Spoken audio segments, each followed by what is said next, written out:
the Greek philosopher Plato is considered a idealistic philosopher.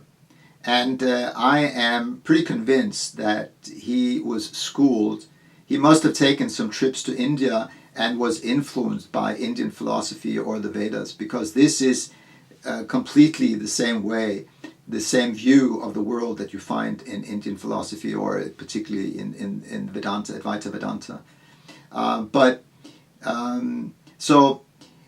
it's not completely fully expressed. But he's particularly famous for the Allergory of the cave, where this view is being presented in a pretty very clear way.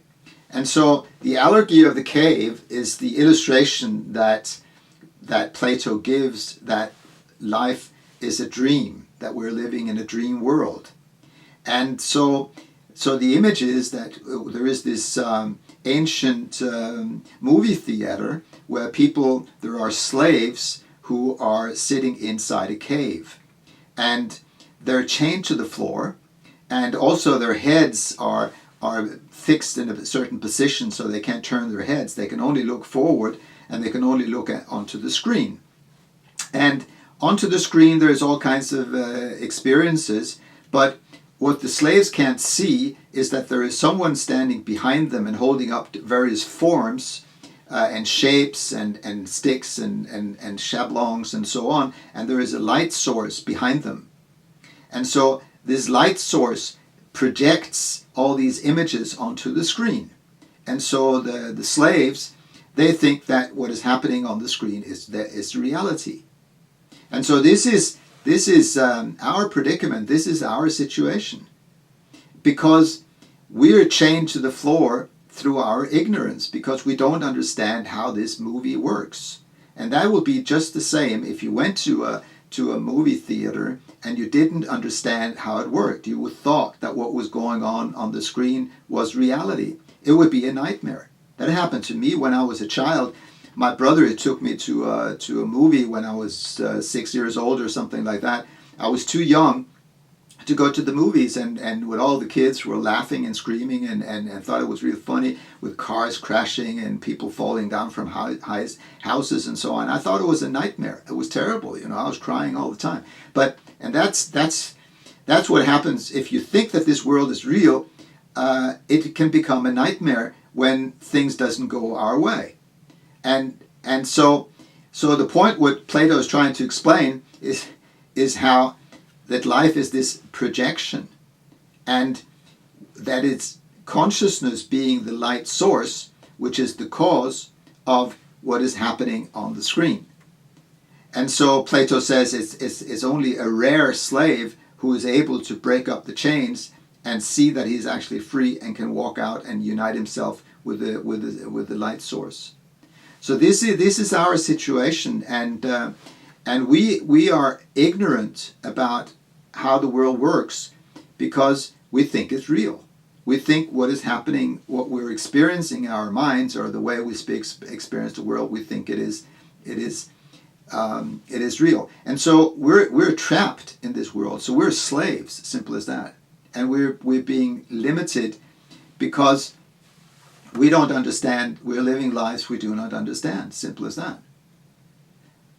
So the Allergory of the cave is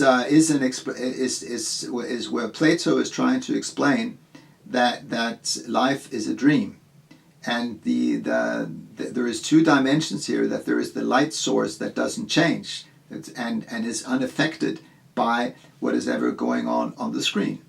So our challenge is to understand how the movie works, and when we do, we can start enjoying the film.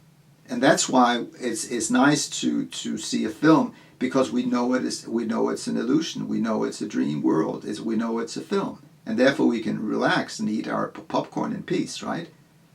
And so what this work does is that when you realize how the world works, you can start enjoying life. You can completely relax. You can become completely fearless of life, because you're going to be unaffected.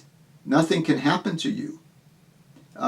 Likewise, when you see a film, you're unaffected by the film. When someone is shooting up at the screen, you know you're not going to get shot. Or if they travel to the North Pole and it's going to get freezing cold, you don't need to put on warm clothes, because you know that you are unaffected, and you can participate in these experiences from the outside. And that's very enjoyable, because there is this freedom when you see a film.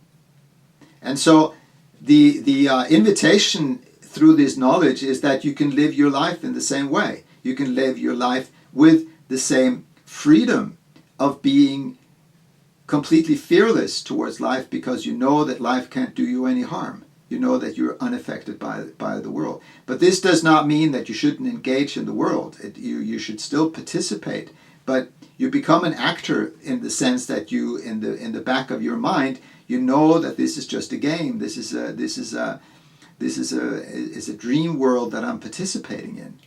So there is a step, several steps to get to this, and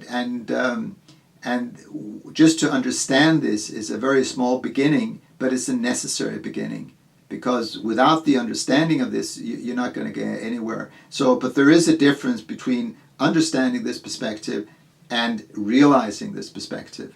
So, because the programming of believing that this world is real is so deeply ingrained in my subconscious and my habits and in the language and so on, that to deprogram myself is not an easy task. And this is what we can do for a long, long time, or for the rest of our lives, really, to become self-realized when we go from self-knowledge to self-realization. But we will come to that.